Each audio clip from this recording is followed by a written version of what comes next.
Bienvenue sur cette nouvelle série de vidéos qui s'intitule Le yoga intégral du point de vue d'un matérialiste.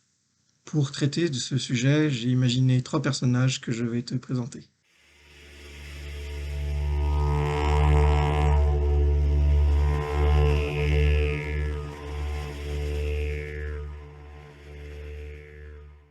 Mon premier personnage est celui que j'appelle le matérialiste borné. Salut! Tu mets des lunettes noires à l'intérieur, toi? Bah tu vas rien voir.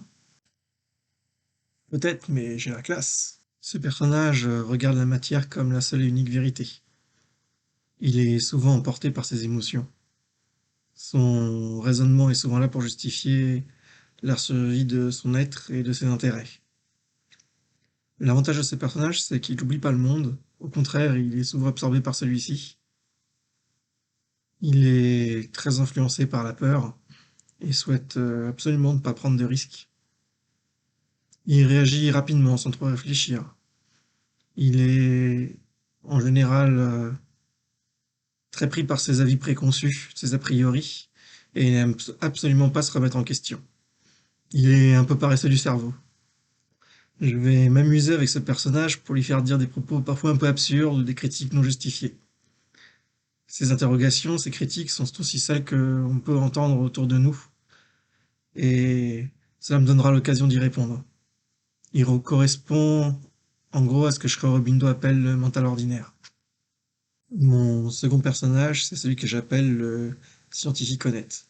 Il correspond à ce que Aurobindo appelle le mental supérieur. Bonjour. Tu sais, tu peux tomber la blouse, on est entre amis ici. Ah non, je suis le mental supérieur. Je porte la blouse pour montrer ma supériorité scientifique. Ok. Avec ce personnage, je compte dire les vérités scientifiques actuelles et insister sur leur domaine de validité. Et il risque de beaucoup parler dans cette série. J'ai en effet pas mal de concepts philosophiques et de points de vue intellectuels à te partager. Le mental supérieur a besoin d'énergie et de concentration pour fonctionner, contrairement au mental ordinaire qui tourne tout seul. J'ai plein d'amis qui ont un mental paresseux. En fait, ils sont très intelligents, mais comme ils n'utilisent pas leur mental supérieur pour agir, bah, ils font des bêtises. Mais il suffit de les motiver pour que tout de suite leur intelligence apparaisse. Pour ma part, j'ai développé ce mental en jouant au jeu d'échecs. Bah, c'est un jeu qui demande énormément de concentration et de calcul juste. Mais en fait, on peut le développer par plein d'autres méthodes. Euh, la méditation, la philosophie, l'étude de l'influence, les maths. Le cerveau, c'est comme un muscle, il faut le faire travailler pour qu'il devienne plus performant. Et pour finir, le dernier personnage de cette série, ça sera moi, le Sadak. J'espère te parler de ma conscience mentale la plus haute et la plus inspirée. Je compte aussi te partager ce que Mère et Shoromindo ont dit et ce qu'ils m'ont apporté. En tant que Sadak, il faut payer de sa personne. Quand on souhaite s'élever au-delà du mental supérieur, pour changer sa conscience, comme pour obtenir le silence mental, on devient l'objet de sa propre recherche. On quitte le domaine des idées et des pensées pour expérimenter pratiquement sur soi. On tente aussi de faire descendre dans notre vie la sagesse qu'on a acquis. On élève sa conscience, mais on descend aussi dans la matière.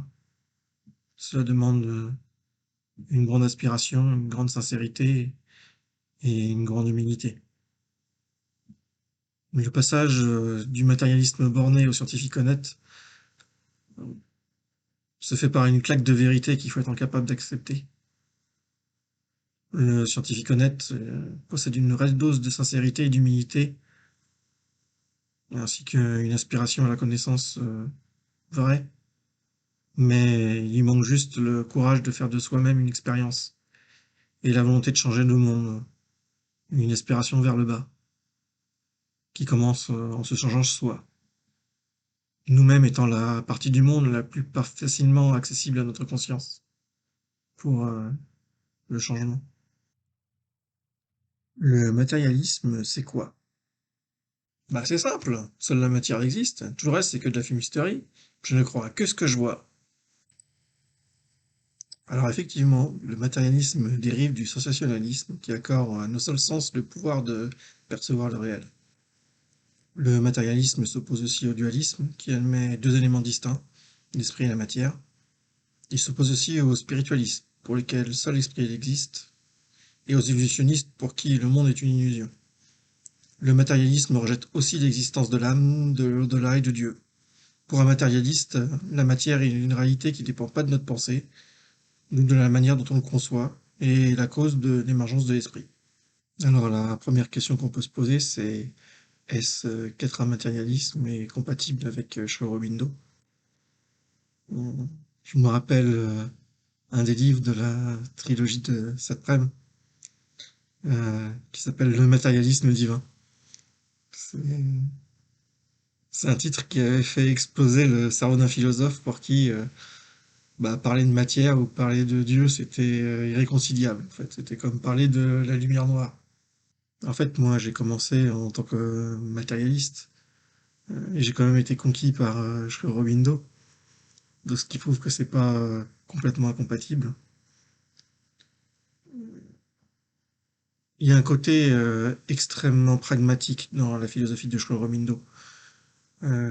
C'est pas quelqu'un qui se raconte des histoires. Et ça, en tant que matérialiste, on aime bien ça. Donc oui, c'est compatible et je vais essayer dans cette série de vidéos de le montrer. Ouais, mais moi j'aime pas Dieu. C'est n'importe quoi cette idée d'un barbu dans le ciel là, qui nous observe et puis qui nous juge. Il va falloir que tu nous offres un peu plus de preuves avant de te croire. Alors, pour Shoromindo, Dieu, c'est pas un barbu dans le ciel. Dieu, c'est le tout et ce qui est au-delà du tout. Donc on est donc très très loin de la conception très archaïque de Dieu, qui est hors dehors du monde et qui l'a créé. Là, Dieu, c'est le monde lui-même, c'est l'univers. En fait, on peut dire Dieu, c'est le réel qu'on peut saisir et le réel qu'on ne peut pas saisir, en dehors du tout. Le tout étant un concept que notre mental a beaucoup de mal à saisir. Ça, j'y reviendrai. Euh, aussi, Aurobindo, il est très éloigné des religions. Euh, les religions, ça a le don d'agacer les matérialistes, et moi y compris, euh, spécialement avec le dogme qui est une action qui est faite sans conscience et qui est plus en fait des actions qui sont faites pour manipuler les gens que vraiment illuminer leur conscience. Donc cet aspect-là de Shorobindo est très accepté par un matérialiste. Ouais, je le comprends. On se rapproche ici plus de la conception de Dieu décrite par Spinoza, où Dieu est la substance de l'univers. Moi, à ce stade, c'est plus une définition qu'une croyance à avoir. Ouais, mais toutes ces histoires de vie après la mort, c'est du n'importe quoi. Il n'y en a aucune preuve de l'au-delà, donc pourquoi j'y croirais? En fait, moi je veux pas croire, je veux savoir. Einstein nous a montré à travers l'équation E égale mc2 que parler d'énergie ou parler de masse, c'est une seule et même chose. Et pour Shredo, parler de matière ou parler de conscience, c'est tout aussi une seule et même chose. Pour Shorobindo, la matière est consciente, ainsi que tout ce que la matière peut former. Donc, les molécules sont conscientes, les cailloux sont conscients, les plantes sont conscientes, les cellules sont conscientes, les animaux, les hommes, les pays, la terre et le tout, Dieu, est lui aussi conscient. Alors évidemment, c'est pas la même conscience, comme la matière n'est pas forcément la même forme entre deux molécules. En simplifiant, on a une réalité qu'il appelle Dieu, qui est en fait la substance matière, énergie, conscience. Et par cette définition-là, il n'y a rien en dehors de Dieu. Et dans la philosophie de Shorobindo, faire disparaître de la conscience est tout aussi stupide que dans la physique, faire disparaître de la matière et de l'énergie. Donc oui, mais pour Shorobindo, il y a des trucs conscients qui survivent à notre mort. Et encore une fois, on est loin des histoires stupides où à notre mort, on nous raconte qu'on sera torturé en enfer si on se comporte pas bien. Bon, on y reviendra. Oui, en fait, ce qui gonfle les matérialistes, c'est surtout le fait qu'on essaie de les prendre pour des idiots avec des histoires sans fondement. Ou pire, de les manipuler en jouant sur leurs peurs ou leurs émotions. Ou bien utiliser des failles de raisonnement de leur psyché pour les manipuler. Et en général, ils ont tendance à dire bon, j'ai pas de temps à perdre avec ces conneries, donc passe ton chemin et de rejeter tout en bloc. Petite conclusion. Pour conclure cette petite introduction, j'aimerais te parler un peu du processus de création de ces vidéos. Alors, ça m'a beaucoup amusé à les faire, mais ça m'a pris énormément de temps. Euh, D'abord pour les écrire, parce que c'est un travail qui se fait en moi, et parce que ça me permet aussi pour moi de formaliser et de sortir des vérités que j'ai acquises dans mon passé. J'espère que ça me servira de palier pour me permettre d'aller plus loin. Mais enfin, le processus d'écriture est dur parce que j'écris quelque chose, puis je jette des chapitres entiers, puis je rajoute d'autres là où je pensais qu'il n'y avait rien. Donc voilà. Et ce que j'ai envie de faire, c'est que la série de vidéos qui va venir soit bien, quoi. Je sens que c'est quelque chose d'important et j'ai envie de prendre le temps pour bien la faire. Donc voilà, ça risque peut-être de... Les vidéos risquent peut-être d'arriver à un rythme pas très soutenu.